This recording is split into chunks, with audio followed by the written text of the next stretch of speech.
Whether it's the freedom they bring or the £2,000 insurance bill. Everybody remembers their first car, don't they? This was mine for about a year and a bit, and it is then since been my brother's first car. So it must be pretty good. Let's take a look.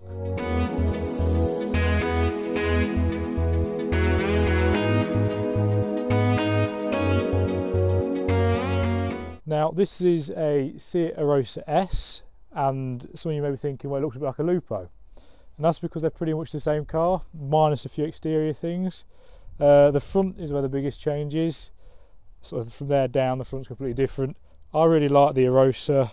I think the circular lights on the Lupo just look a bit childish, and this looks better. With it being the Arosa S, it also comes from the factory with some alloy wheels. Now, as a first car owner myself, well, that's a stupid thing to say, but as I own this as a first car, having some nice alloys was quite a nice feature, to be honest. But there's a few more changes between this and the Lupo, and they're around the back.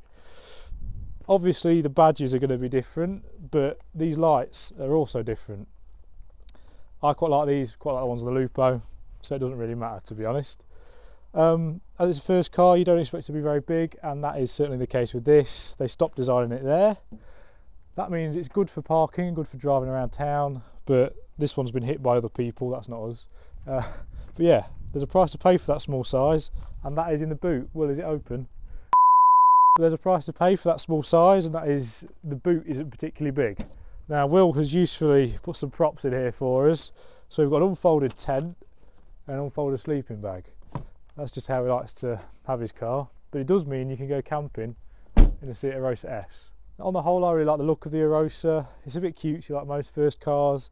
The sort of duck egg blue doesn't really help that, but the alloys and the smarter front, I think, do make it look grown up enough. But let's have a look at the inside. Now, as this is your sort of first car, you're not going to expect much on the inside, and that's good because there ain't an awful lot in here. This one's got an aftermarket stereo, which is a must, and some cup holders. Quite satisfying to use, but that's your lot really. It is fairly spacious though for such a small car, and it is well built. I think that's because it's a VW Group product.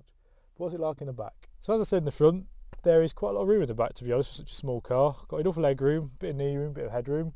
More importantly, there's another sleeping bag here, as well as a Modern Warfare 2 disc, Skate 3 disc, and a CD. So you can carry all your essentials in the back of your Seat Arosa. What's it like to drive?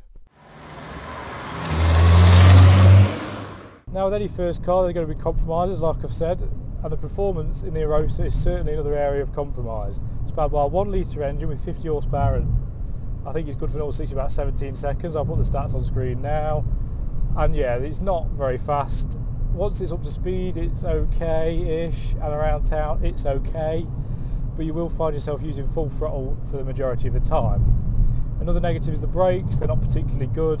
You sort of want them to be a bit stronger than they are, but you just kind of get used to that. It's your first car, don't expect it to be a sports car. Positives of the driving experience, I really like the gear change in this. It's possibly my favourite gear change of all the cars I've had, which is a bit of a surprise, to be honest. And also, this car is remarkably stable when it comes to sort of high-speed roads. Where the hell are we going? It's also remarkably stable on high-speed roads. I think that's because of the alloys. I mean, it's got slightly thicker tyres, and they're at each corner. So yeah, it's quite good at high speed, well, high-ish speed, 65 mile an hour is sort of your cruising speed. By far the biggest positive with the Arosa S is the running costs. They're pretty minute, really, to go with the minute engine, I guess. Now, insurance when you're 18 is always going to be really expensive, but this was the cheapest thing for me and Will to insure by far. It was £2,000, I think, fully comp. Was it fully comp? Yeah, fully comp. And that was a lot cheaper than anything else. Still a lot of money, but yeah. So it's cheap to run, cheap to buy, cheap to insure. And even though it isn't particularly good at sort of driving in a spirited way, you do get used to the sort of flaws, and it does become quite fun. So to summarise, I'd recommend the Arosa S.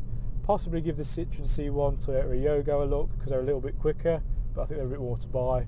So yeah, thank you for watching. I've been Blee, that's Will. Please subscribe.